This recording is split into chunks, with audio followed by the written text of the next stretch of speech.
Ah, então você assistiu o filme e agora vem me ver. Interessante, eu estava lhe aguardando. Agora venha, eu serei seu guia. Acredito que você, assim como eu, não apenas saiu da sala do cinema com lágrimas no rosto, como também saiu cheio de perguntas em relação ao filme. E se é por isso que você veio aqui, saiba que você veio ao lugar certo. E uma coisa, já que você acabou de assistir o filme, imagino que esteja bem fresco em sua memória.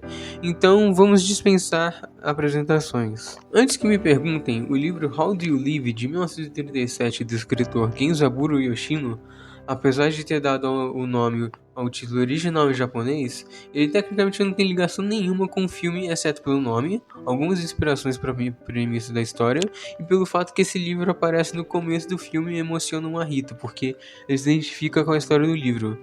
Quem nunca, né? E isso faz total sentido sabendo que o filme é semi-autobiográfico e que esse é um dos livros favoritos da juventude do Miyazaki. Como eu já tinha dito antes, esse é o filme mais enigmático e metafórico que o Estúdio Ghibli já fez. Eu também disse que esse é um péssimo filme de introdução. Diria mais que um filme de conclusão por conta das suas referências às outras obras do Miyazaki. E diferente do que a gente está acostumado, essas referências são vitais para o entendimento do plot e da mensagem do filme também. E acredito que você assistiu o filme e tem um bom conhecimento sobre o Estúdio Ghibli, concorda? Eu também havia explicado que as referências variam de formato, que vão desde diálogos e piadas, referências conceituais retomando ideias e temas que já foram abordados em algum outro filme, e até mesmo referências visuais, com cenas, cenários e até mesmo personagens. E bem, são baseados nessas diferentes referências que compõem o plot e sua mensagem que eu criei uma teoria que eu chamei de Okane dos 13 blocos, ou algo assim do tipo. Da parte dos diálogos não tenho muito o que fazer para mostrar, só tem um trecho bem específico que é fundamental para a teoria que eu vou deixar mais para frente. Então, eu vou primeiro falar das referências conceituais antes de falar das referências visuais. Porque acreditem, essas referências visuais acabam pesando muito mais na construção dessa teoria. Um exemplo interessante é que esse é um dos únicos filmes do Estúdio Ghibli onde não temos uma protagonista ou pelo menos uma co-protagonista feminina. Mas ainda assim, filmes com Vidas ao Vento, onde o protagonista era essencialmente masculino, ainda tinha personagens femininas marcantes como a Naoko, por exemplo. Aqui, apesar do protagonismo inteiro cair no colo do Mahito, que já é um protagonista fora do padrão Estúdio Ghibli por si só, mas vamos falar mais dele depois, a gente tem a presença da Kiriko e a presença da Lady Hime, que na minha visão são as duas faces antagônicas que as principais personagens femininas criadas pelo Miyazaki têm. Mas como assim? Se por um lado a gente tem a Kiriko, que é uma personagem mais séria, durona, forte e completamente independente, por outro lado, a Lady Hime é uma personagem mais delicada, fofa e meiga, mas que também é forte e independente da sua própria maneira. Se você parar pra pensar, todas as personagens mais bem exploradas em seus filmes ou seguem a linha da Kiriko ou seguem a linha da Hime, ou se pá, são uma fusão das duas, o que é mais comum do que parece. Uma personagem que me lembrou bastante a Kiriko é a Lin de Viagem de Chihiro, que acabou sendo uma espécie de tutora da Chihiro e ensina ela a trabalhar naquela banheira enorme da casa de banho que depois rolou toda aquela treta. Assim como a Kiriko ensinou o Mahito a fatiar aquele peixe. Ela também lembrou um pouco as moças que trabalhavam na refinaria da Lady Eboshi em Princesa Mononoke. Agora, uma personagem que vai mais na vibe da Lady Hime é a Chita de Castelo no Céu. Quando bati o olho na Rime, na hora eu lembrei dela. Não sei se foi também pelo fato de elas terem a mesma faixa etária ou o fato que inicialmente eu achei o Marrito parecido com o Pazu, ou se a cena do pão com geleia e manteiga me lembrou a cena do pão com ovo de Castelo no Céu. Mas achei o jeito dela muito parecido, apesar das Cheetas ter mais, entre aspas, indefesa, digamos assim. Acredito que elas terem um poder tão característico também ajuda. E uma fusão perfeita dos dois tipos de personagens, sem dúvida, seria a Sam de Princesa Mononoke, que ao mesmo tempo que ela tem seu grau de carinho e delicadeza, ela chupa o sangue envenenado dos irmãos lobo dela. Mas agora indo realmente para o que interessa, vamos para as referências visuais que são a sustentação principal para essa teoria. Lembra no vídeo passado sobre a referência que eu falei sobre o Totoro? Sobre a cena que o Marrito segue os rastros da garça e ele entra num túnel debaixo da árvore, que é idêntica à cena que a Mei segue os dois Totoros menores? Bem, eu tinha deixado claro que essa era apenas a ponta do iceberg quando se tratava desse assunto, porque esse filme faz referência a todos os filmes que o Miyazaki já fez e mais um pouco. O que mais me chamou a atenção logo no trailer é a cena que ele atira a flecha e a câmera acompanha igualzinho a Princesa Mononoke. Os Warawara são uma referência essencialmente aos Kodama de Princesa Mononoke, mas também podem ser aos Makuro Kurosuke, ou Susuhatari de A Viagem de Chihiro e Meu Vizinho Totoro, ou até mesmo as irmãzinhas da Ponyo. Também temos os barcos fantasma, que fazem referência aos cemitérios de avião de Porco Rosso, ideia reutilizada em Vidas ao Vento e por muitos como uma referência aos barcos atolados em Ponyo, os barqueiros compradores de peixe, que podem lembrar tanto os passageiros do trem como os donos dos restaurantes de A Viagem de Chihiro, e por aí só vai. A floresta exótica e depois o buraco cheio de insetos faz referência ao Nausicaa do Vale do Vento, com a floresta do Mar Podre. A casa da Lady Rime por fora é idêntica à casa dos pais da Kiki. Aquelas várias tiras de papel que colam no rosto do Marrito quando ele entra na sala de parto são uma referência aos passarinhos de papel que perseguiram o Haku em A Viagem de Chihiro. O Marrito conversando com o tio-avô enquanto eles caminham para um campo esverdeado faz referência a Vidas ao Vento nas passagens de quando o Jiro fala com Caprone. O pavilhão do tio-avô é igual ao jardim da Gina em Porco Rosso. As ondas do mar agitado fazem referência a Pônio. As estrelas cadentes caindo à noite fazem referência a Castelo Animado. Aqueles bichos gosmentos esquisitos que saem da pedra quando o mundo colapsa são muito parecidos com os Tatarigami de Princesa Mononoke. A sequência final com o colapso e a destruição do mundo do tio-avô faz referência ao final de Castelo no Céu com a destruição de Laputa. O vestido que a Natsuko usa no final do filme é muito parecido com o vestido que a Naoko usa no final de Vidas ao Vento. Isso sem contar o grupo de velhinhas que, ao meu ver, no geral, elas fazem referência a todos os personagens velhinhos que já apareceram em todos os filmes. E indo mais longe ainda, com a repetição de dubladores que não aconteceu apenas em inglês, como aconteceu em japonês, com o dublador do Hall voltando como dublador do Shoichi, o pai do Marrito. O filme faz até mesmo referência a obras ocidentais, como o livro A Divina Comédia, as pinturas Eye of Dead e Mystère et Mélancolie d'une rue, filmes de animação como o filme soviético de Snow Queen, disponível completo em inglês no YouTube, e o filme francês Le Roi et l'Oiseau, que mesmo sendo um filme estrangeiro em domínio público, eu não encontrei nenhuma versão decente para assistir de jeito nenhum, e até agora eu tô muito frustrado com isso. E o filme 8,5, do renomado diretor italiano Federico Fellini. E há quem diga que o começo do filme é uma referência a Túmulos Vagalumes. As silhuetas e toda a parte dos poderes das pedras são referências a Sussurros do Coração. Eu tinha entendido como uma referência a Castelo no Céu, na verdade, e que o plot twist da Lady Rime, na verdade, ser a mãe do Marrito, emula o plot twist de As Memórias de Marnie. Mas, apesar de fazer sentido por serem referências a outros filmes de sucesso do Estúdio Ghibli que não seriam da sua autoria, também não faria sentido nenhum, porque esse é um filme, O Menino Lagarto é um filme muito pessoal do Miyazaki. Vocês entendem agora o que eu quis dizer sobre as referências encarnarem no plot e não serem apenas jogadas, como eu tinha dito no vídeo da review sem spoilers? Nenhuma dessas referências é por nada. Todas fazem parte da história que o filme nos conta. E pra mim a prova final disso é na cena que o pai do Marrito tá exausto depois de juntar uma equipe de buscas atrás dele e da Natsuko e não encontrarem nenhum dos dois. Uma das senhorinhas, não me lembro qual delas, conta pra ele a história da construção da torre e de como a mãe do Marrito desapareceu lá também quando era criança, e ela começa com a frase: desaparecimentos não são incomuns por aqui. Nada de incomum propriamente dito, certo? Mas a palavra usada em japonês para desaparecimento é a palavra kamikakushi, que significa de fato desaparecimento.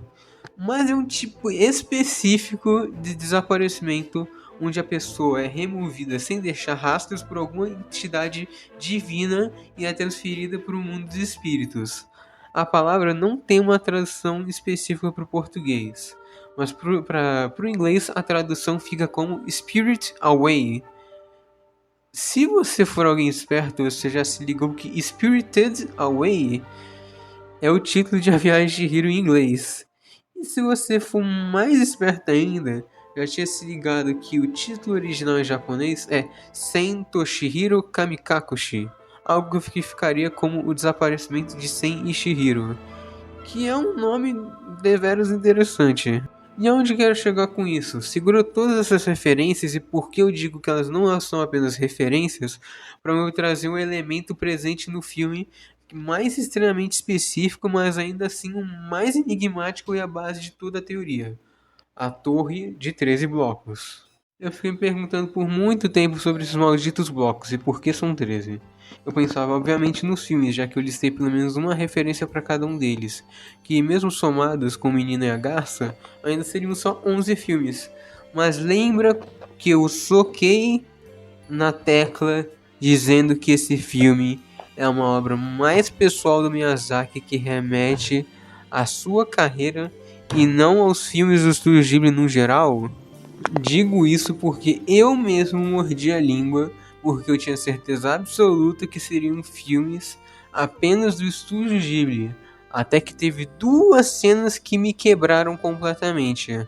As cenas que eles estão fora do Palácio dos Periquitos e outra cena que eles estão atravessando o lago sobre alguns degraus até o jardim do tio avô. Eu tive que olhar na internet depois porque eu achei que eu tinha pirado. Mas de fato eu não tinha. Essas duas cenas são referência a Castelo de Cagliostro, mais precisamente referência às ruínas que aparecem no começo e final do filme. Filme esse que, apesar de ser de uma outra franquia, foi o primeiro filme que Miyazaki dirigiu, 5 anos antes de Nausicaa, que apesar de ser meio controverso entre os fãs de Lupin, na minha opinião, esse é o melhor filme de aventura já feito. E olha que eu acho que é irônico que vai ficar fazer um pouquinho mais sentido isso, esse comentário, mas muita gente fala que o melhor filme de aventura já feito foi Castelo no Céu, mas vamos prosseguir. E essas não são as únicas referências, não.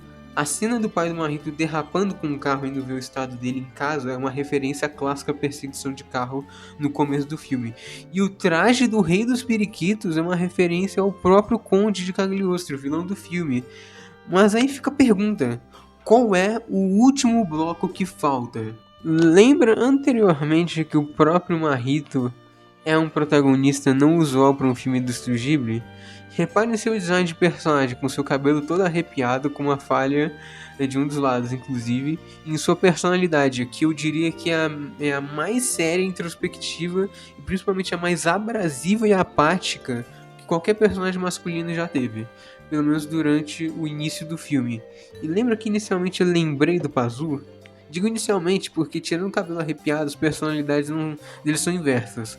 O Pazu é um protagonista masculino mais bobão e extrovertido que tem, mas sem deixar de ser alguém corajoso e de bom coração. E foi pensando nisso que tudo parou e eu lembrei de uma coisa. Nem a composição dos personagens do Pazu, nem mesmo da Cheetah, são originários de Castelo no Céu. Na realidade, o Castelo do Céu é originário da fusão de Castelo de Cagliostro com uma outra obra, Future Boy Conan. Anime esse que foi criado e dirigido por Miyazaki um ano antes de Castelo de Cagliostro, mas esse especificamente foi veiculado em formato de série para TV e só chegou no ocidente em 2021. E aparentemente chegou no Brasil no final de 2023, mas só vai lançar mesmo nesse ano. Eu nunca assisti, mas eu com certeza vou quando lançar. E são visíveis as referências. A nave caída, que é a casa do protagonista, é semelhante à torre. Na OP do anime, temos uma cena idêntica ao do barco da Kiriko. O personagem tem um arpão onde no primeiro episódio ele corta um tubarão ao meio. Ele tem um amigo que tem um arco e uma única flecha e de alguma forma ele nunca erra essa flecha. No final, agora temos todos os 13 blocos, todas as 13 obras criadas por Miyazaki. Todas as peças do quebra-cabeça estão dispostas na mesa. Mas afinal, o que isso tudo significa? O tio-avô construiu todo esse mundo com esses 13 blocos, e agora que a gente entende que cada bloco representa uma obra que Miyazaki criou durante sua carreira, isso explicaria o porquê o filme é repleto de referências, e prova minha afirmação que elas literalmente encarnam no plot, porque esse mundo é uma alusão a todos os universos mágicos que o Miyazaki criou em sua carreira condensados em um só lugar. Ou seja, apesar do Marrito ter várias referências ao Miyazaki, e no geral ele é a representação do próprio, isso é confirmado que a Garsta é uma alusão ao Toshio Suzuki, o produtor do Studio Ghibli. Eu acredito que o tio-avô é o próprio Miyazaki. O Miyazaki tem 83 anos e infelizmente todos nós, inclusive ele, sabemos que ele tem poucos anos pela frente.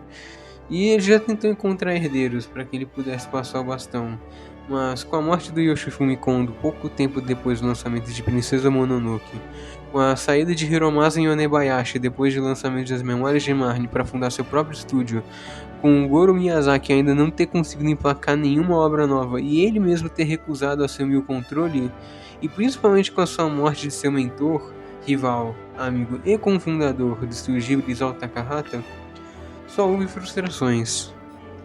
Mas, no final, o tio avô quis passar o bastão para o Marito e apesar dele escolher voltar para o seu mundo, apesar de todos os problemas, finalmente feliz e otimista em relação à sua vida e sua perspectiva de futuro, ele leva uma das peças que haviam no chão.